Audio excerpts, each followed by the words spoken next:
배달의 민족 역대급 업데이트와 식당의 대응 전략 2편.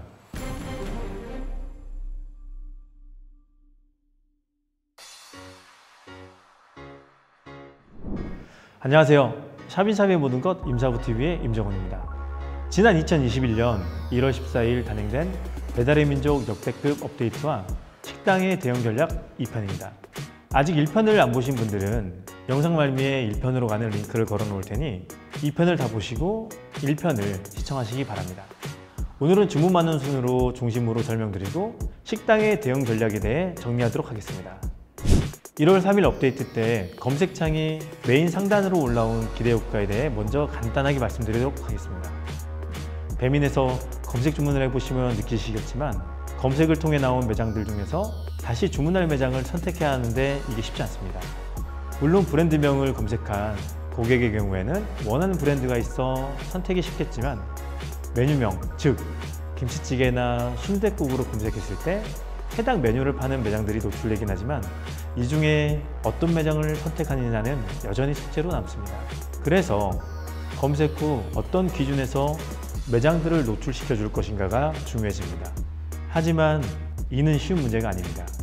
이 부분은 배달앱 회사뿐만 아니라 검색엔진 회사들이 가장 큰 고민이자 숙제입니다. 2000년대 초반 검색 시장을 보시면 좀 더 쉽게 이해가 되실 텐데요. 당시에는 야후를 비롯해 라이코스, 알타비스타, 구글 등 수많은 검색 회사들이 존재했었습니다. 이 많은 검색 회사들과 그 경쟁에서 구글이 승리한 이유는 단 한 가지입니다. 구글에는 고객들이 원하는 정보를 상위에 올려주는 알고리즘이 있었기 때문입니다.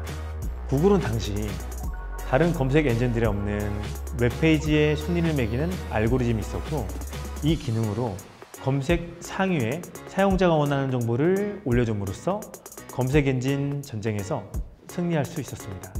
얘기가 다른 곳으로 흐른 것 같은데요. 제가 하고픈 얘기는 배달의 민족 메인 페이지 상단에 검색창이 있는 것과 만족스러운 검색 결과를 노출하는 것은 다른 것이란 얘기를 하고 싶었습니다. 검색 후에 소비자가 만족스러운 결과값이 리스트 상위에 노출되어야 하는데 그걸 배민 검색 엔진이 만족시켜주기는 쉽지 않을 거라 보고 있습니다. 그건 이전의 야후도, 라이코스도, 알타비스타, 그리고 국내 검색 시장 1위인 네이버도 지금까지 잘 못하고 있는 일일 정도로 어려운 일입니다. 제 생각을 정리하자면 이렇습니다. 업데이트 전에 배민 고객들이 검색 대신 카테고리 선택을 통해 주문을 많이 했던 건 검색창이 하단에 있어서가 아닙니다. 배달의 민족 검색 엔진이 소비자가 원하고 있는 만족스러운 결과값을 노출하지 못해서입니다. 그래서 이 문제는 검색창이 메인 상단에 올라갔다고 개선되는 것이 아니어서 여전히 카테고리 선택 후 주문이 줄을 이룰 것으로 보고 있습니다. 제가 너무 어렵게 설명드린 것 같은데 짧게 결론을 말씀드리면 제 생각에는 배달의 민족 자체적으로 매력적인 검색 알고리즘을 만들어내기 어렵다고 보고 있고 그렇기 때문에 여전히 카테고리 선택 후 주문이 더 많을 거란 얘기입니다.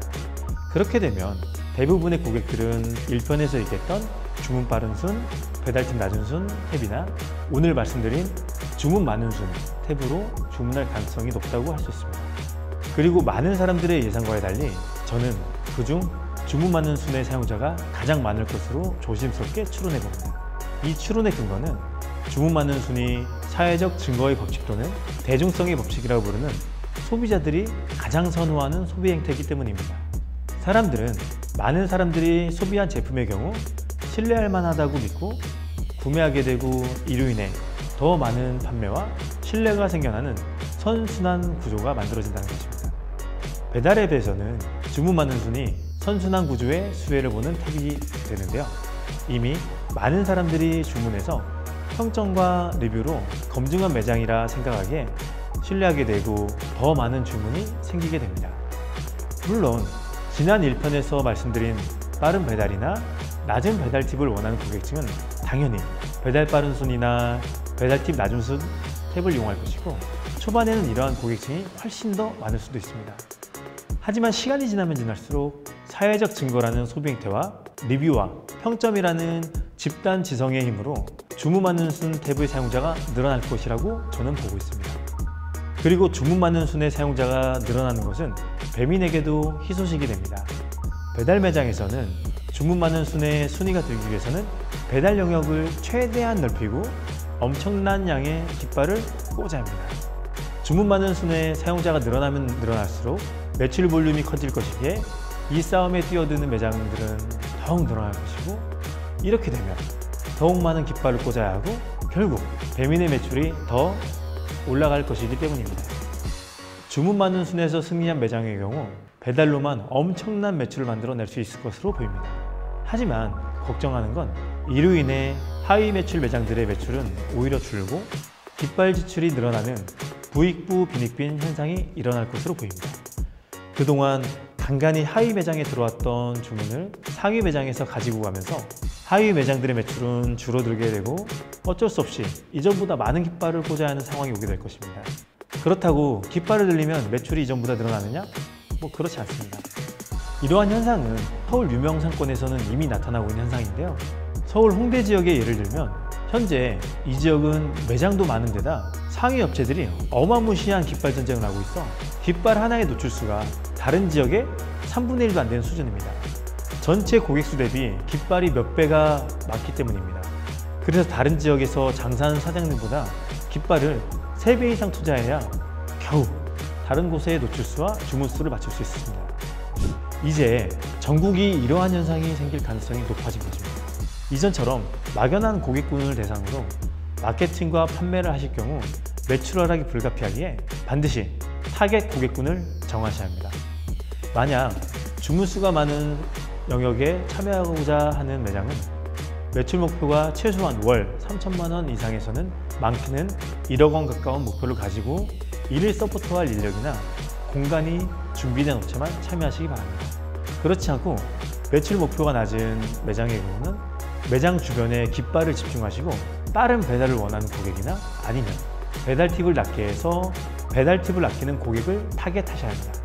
뒤에 조금 더 자세히 설명드리겠지만 이번 업데이트 대응 전략의 핵심은 고객을 타겟하시고 거기에 집중하시는 겁니다. 다음은 별점 높은 순 영역인데요. 이 영역은 그다지 활성화될 것 같지는 않습니다.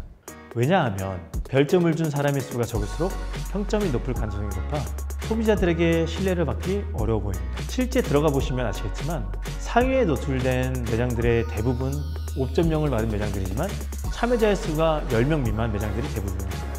하지만 신규 업체의 경우 초반 평점과 리뷰 관리를 잘하면 여기를 통해 주문이 1개에서 2개 이상 더 들어오는 효과는 있을 수 있으니 오픈하는 매장이라면 초반에 평점 5.0 유지에 각별히 신경 쓰시기 바랍니다. 그리고 다음에 나오는 가까운 순, 찐 많은 순은 포지셔닝이 좀 애매해 보입니다. 가까운 순은 기본 순과 겹치는 매장이 많고요. 찐 많은 순은 주문 많은 순과 겹치는 매장이 많기 때문입니다.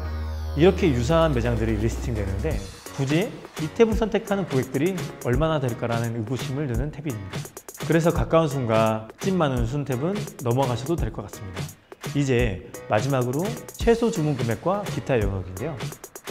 이 두 가지를 함께 말씀드리는 건 이 탭이 중복 선택이 가능해서입니다.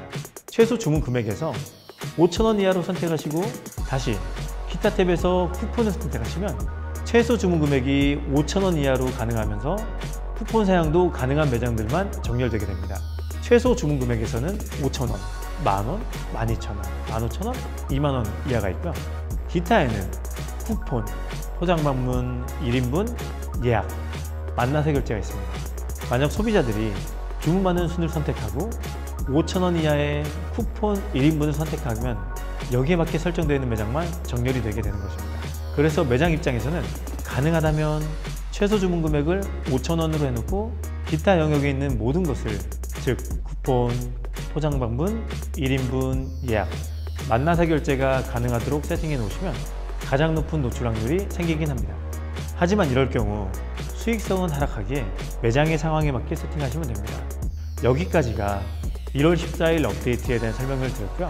업데이트에 대한 식당의 대응 전략에 대해 정리하면 이렇습니다. 이번 배민의 업데이트로 배달 식당도 고객을 타겟팅해야 하는 시대가 될 것입니다. 빠른 배달을 원하는 고객을 타겟팅한다면 매장과 가까운 거리에 깃발을 촘촘히 꽂고 20-30분 안에 빠른 배달로 이들을 만족시켜야 합니다. 만약 높은 매출을 목표로 대중성의 법칙을 신봉하는 대다수 고객들을 타겟팅한다면 깃발 정쟁에 뛰어들어 어떻게든 주문 수를 늘리셔야 합니다. 물론 여기에 들어가는 마케팅 비용은 감수하셔야 합니다. 대신 이 전쟁에서 이기시면 엄청난 매출과 수익을 보장받을 수 있긴 합니다. 대신 패한다면 상당한 데미지 또한 감수하셔야 합니다. 그리고 만약 배달팁을 아끼는 고객을 타겟팅한다면 수익성 하락은 감수하셔야 합니다. 1인 가구를 타겟팅한 최소 주문 금액과 1인분 메뉴 그리고 할인족들을 위한 쿠폰 및 리뷰 이벤트들도 여전히 유효하다고 보입니다. 큰 틀에서는 고객을 타겟팅하는 변화를 얘기하지만 결국엔 마케팅 비용 증가와 배달팁 부담 그리고 저가 판매 등으로 인한 수익성 하락이 예상됩니다. 그래서 배달 음식의 수익성은 갈수록 어려워진다고 보입니다. 하지만 인류 역사가 그렇듯이 이러한 상황에서도 먼저 변화하고 대응하는 매장은 위기를 기회로 만들어 가게 됩니다. 강한 가게가 살아나는 게 아니라 이러한 변화 속에서 살아남는 가게가 강한 것입니다. 남들보다 먼저 고객을 타겟하고 변화하는 매장이 살아나게 될 것입니다. 이번 배민 업데이트는 배달 매장 사장님들에게는 어떤 고객을 타겟할지 선택하고 그 선택한 고객들의 만족에 집중하라고 얘기하고 있다고 보입니다. 배민 업데이트로 인해 엄청난 변화를 극복하는 저를 포함한 외식업 종사자들의 상황이 화가 나긴 하겠지만 이겨내고 잘 대응해 나가야 할 것 같습니다. 이상 배민 업데이트에 대한 정보와 대응 방안에 대해 말씀드렸습니다. 이 글이 대한민국에서 음식 배달 장사를 하시는 사장님들에게 조금이나마 도움이 되었으면 합니다. 다들 힘내시고 화이팅입니다. 오늘의 영상이 도움이 되셨더라면 구독과 좋아요 눌러주시고요. 혹시 궁금한 사항이나 문의가 있으시면 아래에 있는 댓글창에 글을 남기시거나 이메일에 글을 주시면 제가 답변 드리도록 하겠습니다. 지금까지 샵인샵의 모든 것 임사부TV의 임정훈이었습니다. 감사합니다.